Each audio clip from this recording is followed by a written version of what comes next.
Friends, we're gathered here today to bid farewell to our old companion, Civility. I say companion because if we're honest with ourselves, friend would be a bit of an overstatement. Civility did have its moments. It allowed countless families to pass the Thanksgiving turkey in peace. Once upon a time, it allowed television pundits to talk with each other rather than shouting at each other. And until very recently, it allowed politicians from opposing parties to share a debate stage without one of them following the other around the stage like some sort of demented stalker. However, civility always had a darker side as well.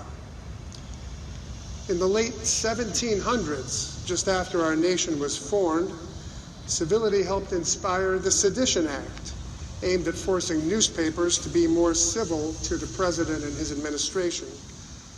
But the penalties weren't civil, they were criminal, and there were newspaper editors imprisoned for the crime of speaking out against the president in an uncivil manner.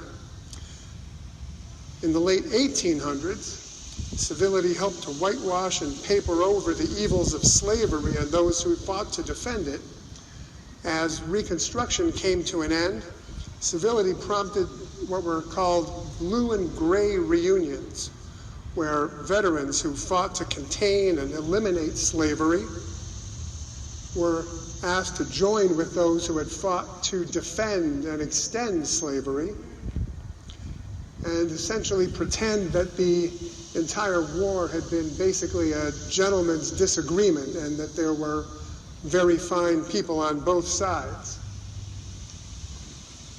By the late 1900s, civility began a slow decline, kept alive only by moderates, liberals, and progressives who still held on to it, even as Republicans abandoned it in droves.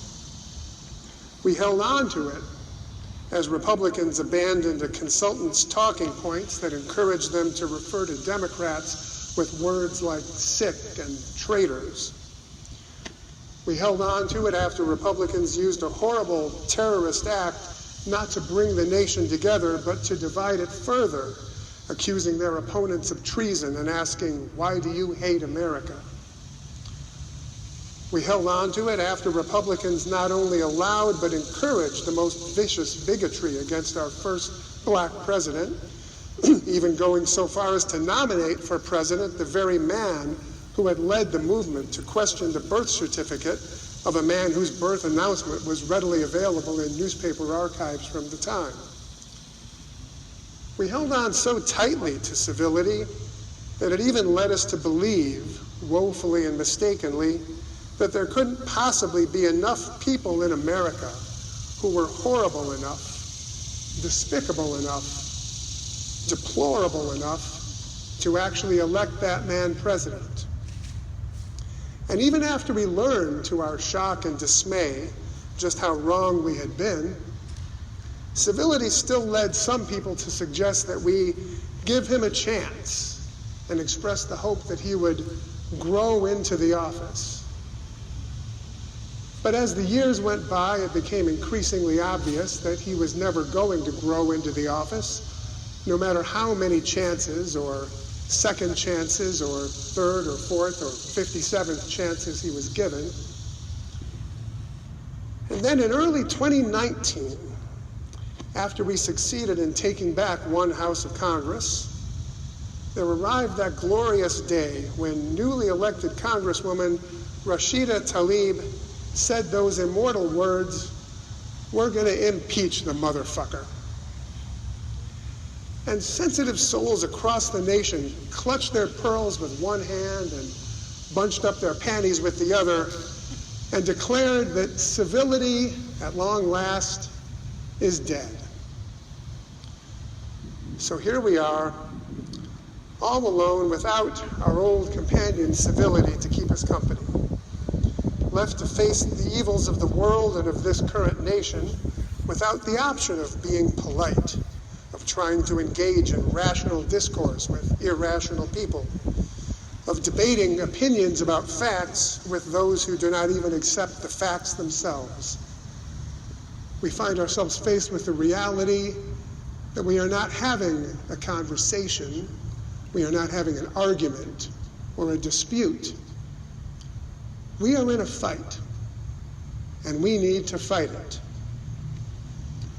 But before we go back to that fight, let us pause for one last time to address our old companion civility and say goodbye and good fucking riddance.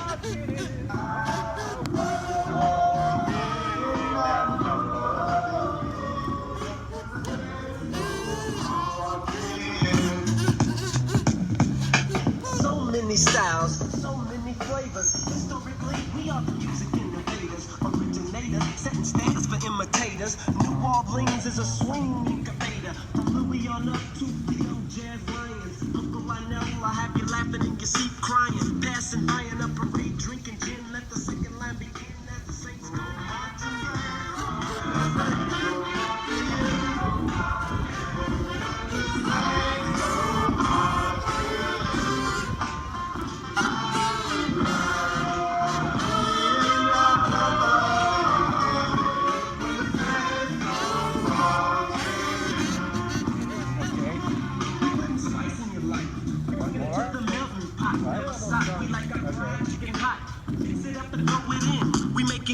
but you can come and bring a friend and join the party and shrimp jambalaya and they too fake. You know that that's the real when you come around my way, cause this is how we swing it. It's not another trend. 21st century saints